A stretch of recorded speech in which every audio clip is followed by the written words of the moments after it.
welcome to all our viewers. Hello. Hello, sir.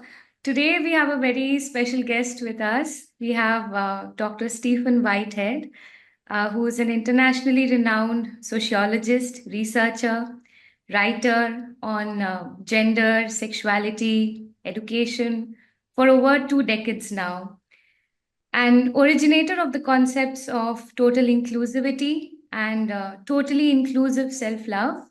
His books have generated enormous media interest and reached millions across the world. Welcome, sir, to today's session. Thank you. Nice to be here talking to you. We're seeing a decline in sexual relations. We're seeing a rise in celibacy. And we're also seeing a rise in something which I didn't talk about, and that's a rise in bisexuality. We're seeing many more women engage in bisexual relationships, or at least educated women, middle-class women are more open.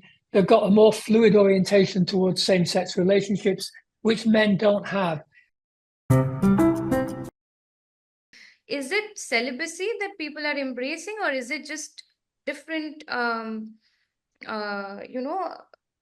variations to the same sexual,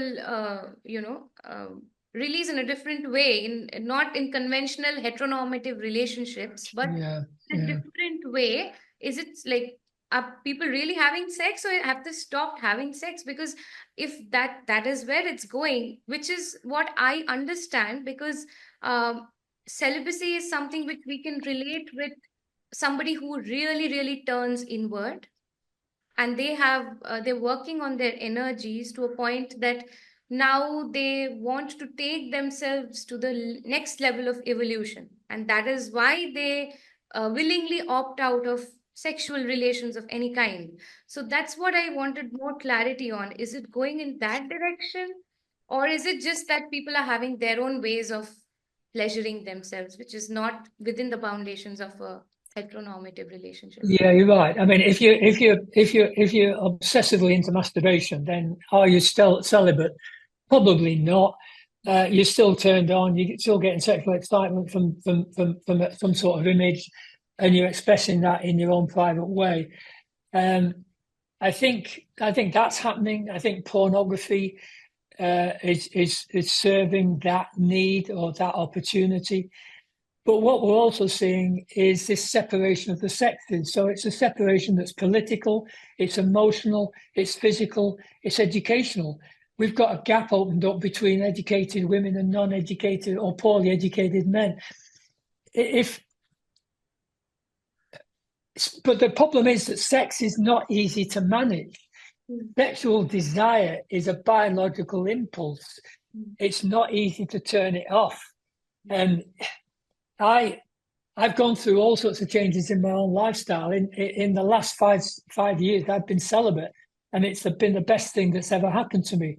I don't want to get back into a relationship, a sexual relationship. But for most of my life, from the age of 16, that's not how I was. And I think it's very difficult to manage that in a way which is healthy, productive, equal. Men struggle with it, women struggle with it. I've been married a number of times, so clearly I've struggled with it. But I think that the celibacy that we're seeing in relationships now, or in people's lives now, is more to do with, I'm guessing, I can't know for sure, because I think we need to do more research on this. I think it's women just backing off from relationships. I don't think it's men who want to be celibate. I think it's women saying, I'm not going to get involved with the men. And if I do, it's going to be on certain terms. And I think that would explain why there's a rise in women going for bisexual relationships. So I think if you push me into a corner to answer this, I'd have to say it's women retreating from men. Yeah. Basically, it's women rejecting men. Yeah, I still see a lot of sex happening, just not between women and in the way just for reproduction and for the next generation. Sure. It's for sexual pleasure, sexual satisfaction, sexual outlet. It's serial monogamy. these are not necessarily long-term relationships. They're not going to lead to lifelong commitment or marriage, and they're certainly not going to lead to children. People can't switch off the sexuality, and it's not healthy to do it. You have to wait till you're my age, and then hopefully it'll switch off automatically. But while you're going through it, you've got to live it out. But women have choices. If women are able to express themselves in a multitude of ways, they can have solo sex, they can have sex with same-sex partners, they can have sex with men. But it's not what it's saying. All that is saying is that women are not forced to get married in order to have sex, which was where it was in the past. Women don't need now to get married to have sex. If women want some sort of sexually satisfying relationship, they can find that in their own ways. They don't have to get married in order to have that. In fact, they're probably best not getting married in order to have that. But that's getting played out. We're certainly seeing a rise in celibacy. Again, it's one of these things that's kicked in East Asia, Japan, and South Korea, but it's now spreading. So I guess you'll see it in your society. Though I don't know, I've not seen any research on it, but I wouldn't be surprised. It's a consequence of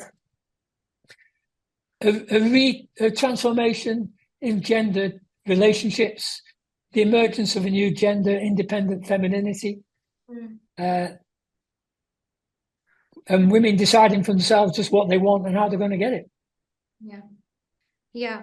And this also takes me to something deeper and something probably beyond sociological constructs of males and females, the way we've defined it, is in the Indian context. We see that Indian males and females are now trying to redefine their lives in a new way, discovering singleness not as a rebellion to tradition or by avoiding taking responsibilities, but finding a new meaning and taste in life where it is more a value change in holistic human terms. So, when we are talking about something which is not coming as a result of a rebellion, but people finding a new meaning and taste in their lives, we want to go deeper into what this new meaning and taste is really all about. And how I see this is this can be a result of the slow changing accepting of the gender identities for sure. That's one aspect of it.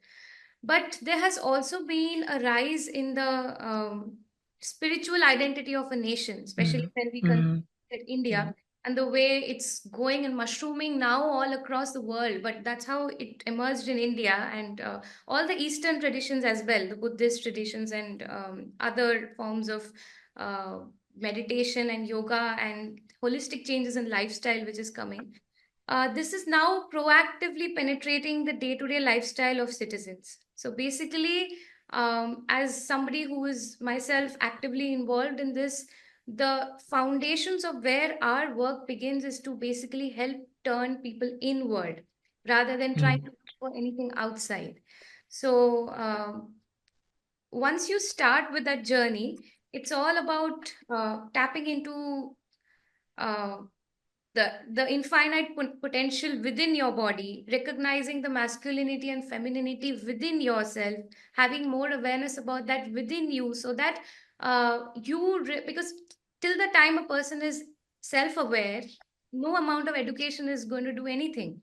And language and education, the way we know it, goes only to a certain limit because that is also catering to our logical mind. But what we are essentially trying to do by inculcating meditation and yoga in people's lives is to make them tap into more intuitive dimensions, which is, naturally the more feminine side of them.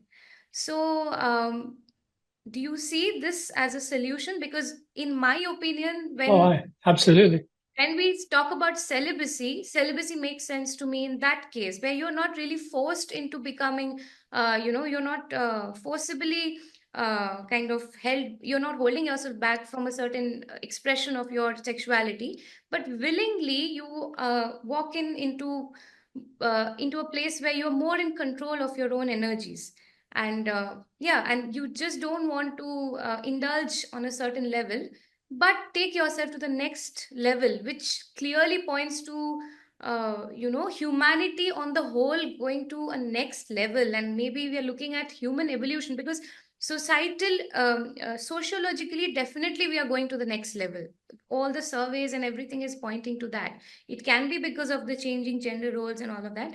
For sure there's an embracing of femininity, but how do you really tap into that femininity within you? You cannot hammer it down anybody by giving a lecture or speech somewhere. People are going to do what they feel like doing. So personally, I see this as the only solution to this is to turn inward, and embrace these concepts. So uh, that's what I had to say about celibacy being related with this, how it relates to the surveys, the way it is showing up. So do you The think? only one solution, and that's totally inclusive self-love. Yeah. That is self-love, where you recognize all aspects of your intersectional identity, your strengths, weaknesses, all the components, and you look inwards. You become self-aware, self-responsible, self-loving, self-managing. There's different stages in it, and totally inclusive self-love. This is what you're talking about. I've got 2 books out next year, both relate to this. One is a semi-autobiography, and I talk about my own spiritual journey. I'm a Buddhist. I've been a Buddhist for 20 years since I lived in Thailand. I meditate every day. The totally inclusive self-love is a spiritual process. I don't follow religion so much. I'm not a great follower or fan of any religions, but I am very, very spiritual. And I find that this looking inward is the best way to live with the outside world. And if you love yourself, you will not abuse yourself. You will stay off drugs, you'll stay off alcohol, you'll stay off all the toxic stuff that will affect you mentally, physically. But you won't be selfish. It's a form of being selfish, but it's a healthy selfishness. It's a self-protection. It's not an ego trip. It's not about doing other people down. It's about being aware of yourself and loving yourself in a holistic way. And what you're saying is one way to describe it is the new humanism. It's recognizing that I am because we are. Yeah. I am here because you're here, and you're here because I'm here, and I'm affecting you, you're affecting me. We're all affecting each other. This is why we've got to look inward, not outward. We can't rely on governments to do it, because the governments are flawed as well. They're made up of men and women who themselves are struggling, incomplete, toxic. You look to yourself. If we get 8, detoxify yourself, and you'll detoxify the world.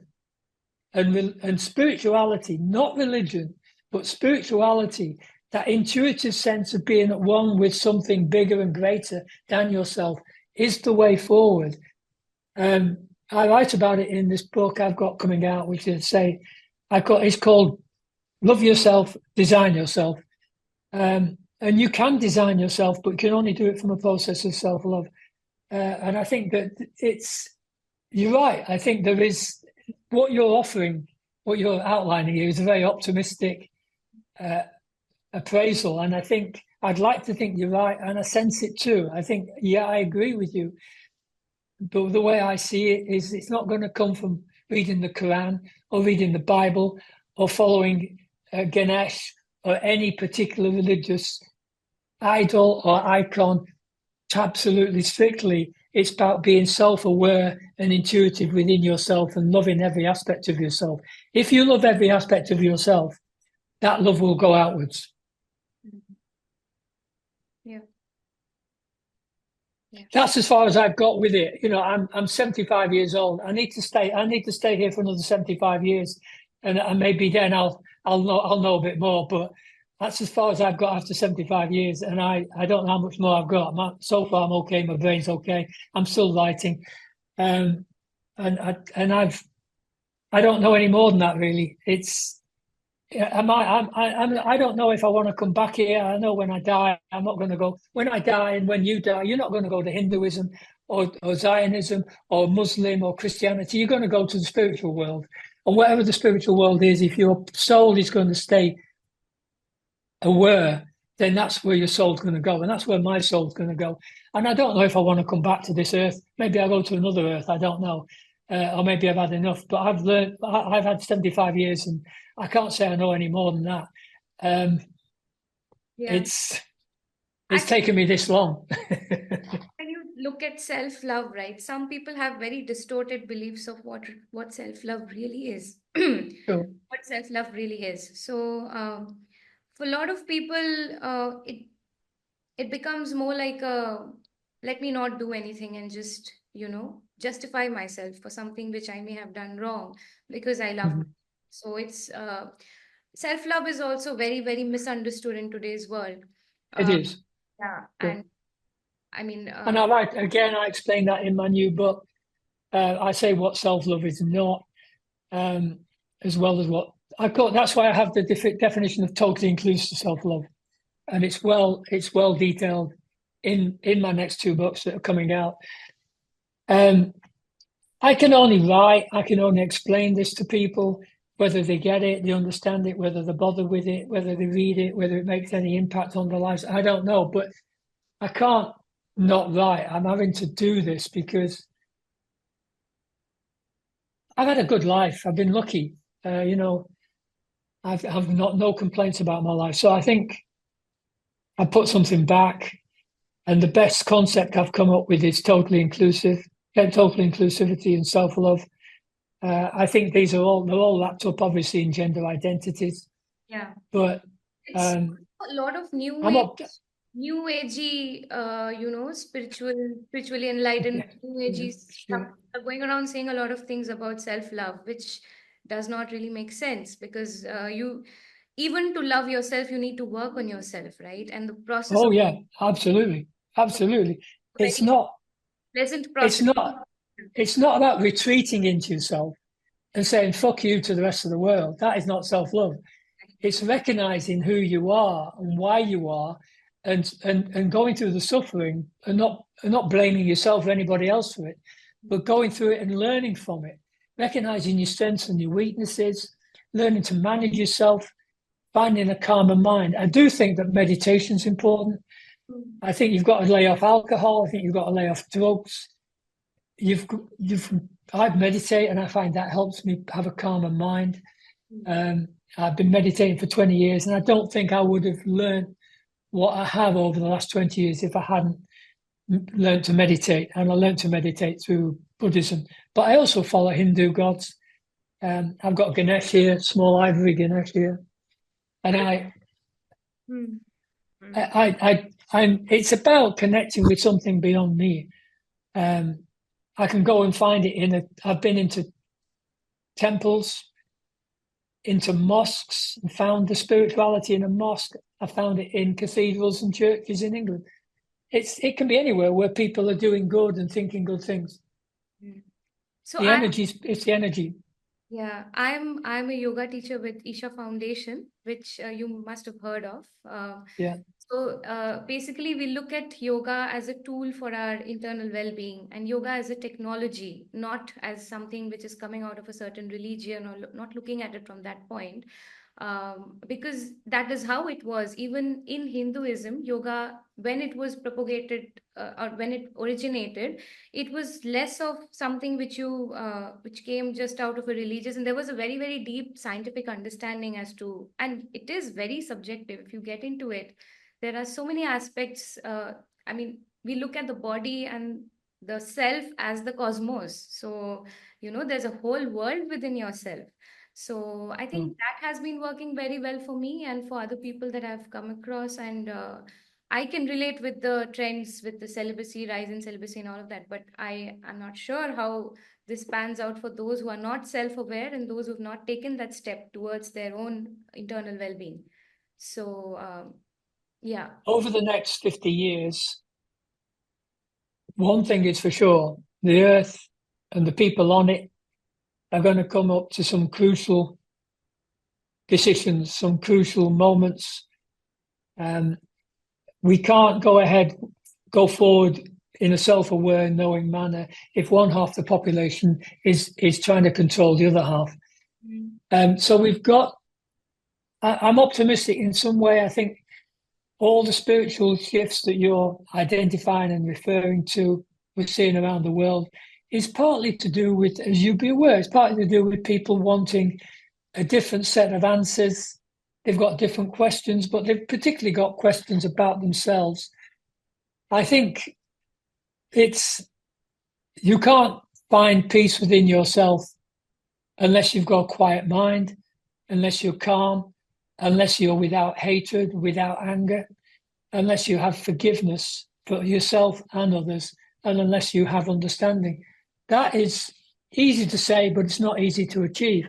But it can be done. And the spiritual shifts that you're referring to, they may lead a lot of people, they are leading a lot of people towards a greater self-understanding. I don't think people are getting heavier into formalized religions. They're finding it more within themselves. And I think that's where the concept of self-love works. But I say, you've got to understand the concept. It's not selfish. It's not egotistical. It's not aggressive. It's not competitive. It's about forgiveness, self-awareness, self-understanding.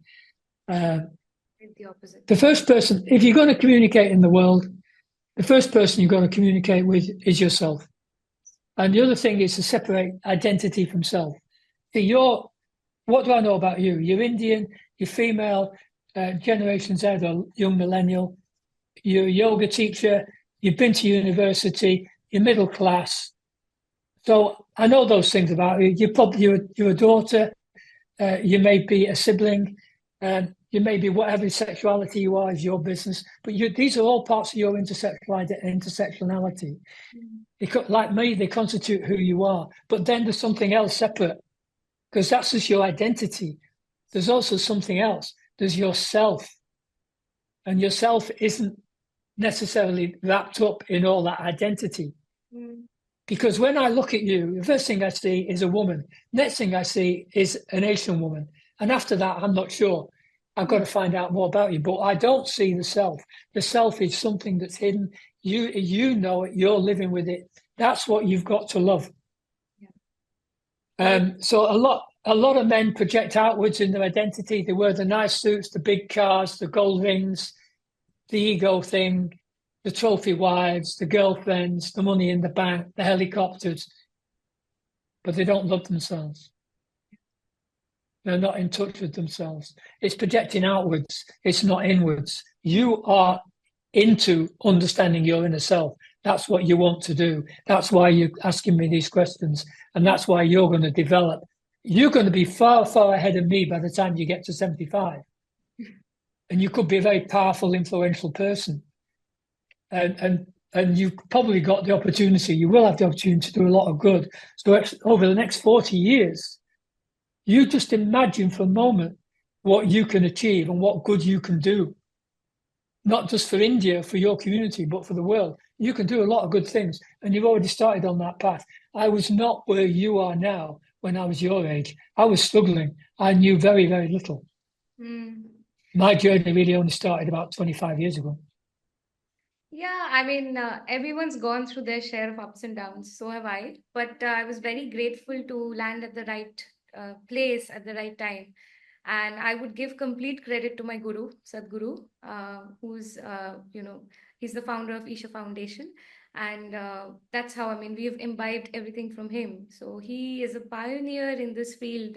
If you research more about him, he's all in all about internal well-being and addressing the masculinity and femininity within us. So, at the end of that's the day, good. Interesting.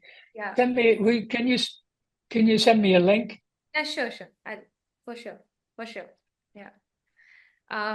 Dr. Whitehead, it was very nice having this conversation with you. I'm so grateful I got the opportunity, and it's been extremely insightful, informative, and it was very nice to just talk my heart out. Thank you so much for this interview. Thank you. Well, thank you for the questions. It's been delightful to talk to you, and I wish you every success in the future. And please keep in touch anytime at all. We touch base. Yes, sure. Take care. Thank you so much. Thank you.